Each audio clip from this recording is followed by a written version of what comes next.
మార్పులు అంటే కూటమి ప్రభుత్వం వచ్చిన తర్వాత మన రోడ్లు అభివృద్ధి చెందాయి. సంవత్సరానికి 15,000 ఇస్తున్నారు. ఇల్లు లేని వాళ్ళకి అద్దె కొంపలు అద్దెల్లో ఉండే వాళ్ళకి ఒక సెంటు స్థలం వచ్చింది. 30 సంవత్సరాల దాకా ఇంకా రాదు. పొరపాటున నెక్స్ట్ రావడానికి కూడా అవకాశం లేదు. ఇంకా వచ్చిన తర్వాత ఇంకా మనం చెప్పేది ఏం లేదు. అంటే బ్రేక్ నొక్కితే బండి ఆగిద్ది, పవన్ కళ్యాణ్ చూస్తే గుండె ఆగిద్ది. 30,000 అమ్మాయిలు మిస్సింగ్ ఎందుకు ఫస్ట్లో మాట్లాడారు కదా. ఇప్పుడు ఈ సినిమా హడావుడిలో పడి ఏం గుర్తులేదనుకుంటలేండి. చంద్రబాబు గారిని ఎంత ఇబ్బంది పెట్టారో జగన్మోహన్ రెడ్డి గారిని కూడా అంతకన్నా రెట్టింపు ఇబ్బంది పెడతారు. అది రెడ్ బుక్ ఓపెన్ చేస్తారు. ఓపెన్ చేశారు కాబట్టి వల్లభనేని వంశీని, బోరుగడ్డ అనిల్ కుమార్ని, ముందు కొడాలని కూడా ఇప్పుడు వైసీపీ హవా వచ్చిన కాడి నుండి 1,500, 1,400. ఇప్పుడు జనసేన టీడీపీ ప్రభుత్వంలో ఎంత వస్తుంది?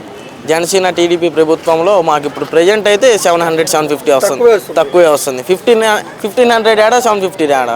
ఓవరాల్ గా పవన్ కళ్యాణ్ గురించి చెప్పమంటే ఏం చెప్తా ఉన్నా? పవన్ కళ్యాణ్ గురించి చెప్పాలంటే బ్రేక్ నొక్కితే బండి ఆగిద్ది, పవన్ కళ్యాణ్ చూస్తే గుండె ఆగిద్ది. పవన్ కళ్యాణ్ క్రేజ్ గురించి ఏం చెప్తాం? పవన్ కళ్యాణ్ క్రేజ్ గురించి అంటే 100కి 100 ఇవ్వచ్చు. ఆయనకి క్రేజ్ గురించి కానీ 100కి 100 ఇవ్వచ్చు. ఆయన మంచితనానికి మొత్తం మన పిఠాపురంలో ఆయన 22 సీట్లు ఇచ్చారు. 22 సీట్లు సాధించారు. ఆయన ఎంత నమ్మకం ఉంటే ఆ 22 సీట్లు ఆయనకి గెలిపిస్తారు. మీరు కూడా ఆలోచించండి. ఫుల్ మెజార్టీతో గెలిపించారు. ఓకే. జగన్ గారు ఏమంటున్నారంటే సీజు లేదు, షిప్ లేదని మాట్లాడారు. ఏం చెప్తాను?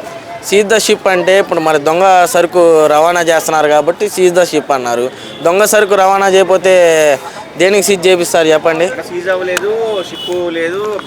ఇప్పుడు అక్కడికి వెళ్ళి ఎవరు చూడరు కదా భయ. ఇప్పుడు అక్కడికి వెళ్ళి చూస్తే మనం అనుకోవచ్చు సీజ్ ద షిప్ అని. కానీ మన పవన్ కళ్యాణ్ గారు అక్కడికి వెళ్ళారు కాబట్టి సీజ్ చేయించారు షిప్. జగన్ గారు ఏమంటున్నారంటే అక్కడ అనవసరంగా హడావుడి చేసి ఉన్న బిజినెస్ పోగొడతారంటున్నారు.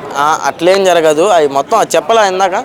సైకో ప్రభుత్వం, సైకో మాటలు తప్పించి రెండో మాటలు ఉండవు వాళ్ళకి. అంటే ఇప్పుడు రెడ్ బుక్ రాజ్యాంగం కరెక్ట్ అంటారా? రెడ్ బుక్ రాజ్యం అంటే ఇప్పుడు అరాచకాలు, గత పాలనలో చేసిన అరాచకాల గురించి రెడ్ బుక్లో రాశారు నారా లోకేష్ బాబు గారు.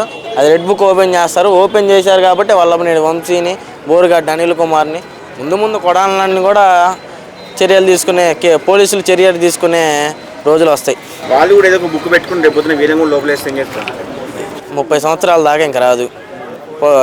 కూటమి ప్రభుత్వం ఉంది. 2029 దాటిన తర్వాత కూడా కూటమి ప్రభుత్వం లేదు. అది కాదు పొరపాటున నెక్స్ట్ రావడానికి కూడా అవకాశం లేదు. ఇంకా వచ్చిన తర్వాత ఇంకా మనం చెప్పేది ఏం లేదు. చేయగలిగింది వాళ్ళు ఏం చేస్తారో దానికి మించి రెట్టింపు చేయాలి. రెడ్ బుక్ రాసి దాన్ని కక్షపూరిత రాజకీయాలు ఆయన స్టార్ట్ చేశారని చెప్పి. కష్టపూరిత రాజకీయాలు అంటే మరి వీళ్ళు ఎన్ని అరాచకాలు చేశారో గుర్తుపెట్టుకొని వాళ్ళు అన్ని అరాచకాలు చేస్తారు. దానికి మనం చెప్పేది ఏం లేదు. మన ఆల్రెడీ ఓడించారు. ప్రజలే నచ్చక ఓడించినప్పుడు ఇంక రెడ్ బుక్ పనే ముందు ఓడించారు. వీళ్ళు అరాచకాలు చేశారు, గొంతులు కోసారు, రౌడీసాలు చేశారు. రాజకీయాలు చేస్తున్నారు. గత ప్రభుత్వంలో వాళ్ళు ఎన్ని రౌడీజం చేశారో ఈ రాజకీయ మనకు వచ్చిన ప్రభుత్వం కూడా అట్లా చేయరు. కూటమి ప్రభుత్వం కావాలి అట్లా చేసే మనుషులు కాదు. మొన్న జగన్ ప్రెస్ మీట్లో చెప్పాడు, మీ పేరైతే రాసుకొని తర్వాత చూసుకుందాం అన్నాడు. ఏం చెప్తావు ఫైనల్గా? ఏం చేయలేరు భయ్య. ఒక మాట, ఏదైనా చంద్రబాబు తలుచుకుంటే ఎంతోసేపు కాదు. చంద్రబాబు గారిని ఎంత ఇబ్బంది పెట్టారో జగన్మోహన్ రెడ్డి గారిని కూడా అంతకన్నా రెట్టింపు ఇబ్బంది పెడతారు. ఫైనల్ క్వశ్చన్, వచ్చి 1 year అవుతుంది, హామీలు ఏమి నెరవేర్చలేదు, బాబుని నమ్మలేమని చాలా మంది అంటున్నారు. ఏం చెప్తారు? అవి మొత్తం ఫేక్ మాటలు. మాకు పథకాలు అన్నీ అందుతున్నాయి.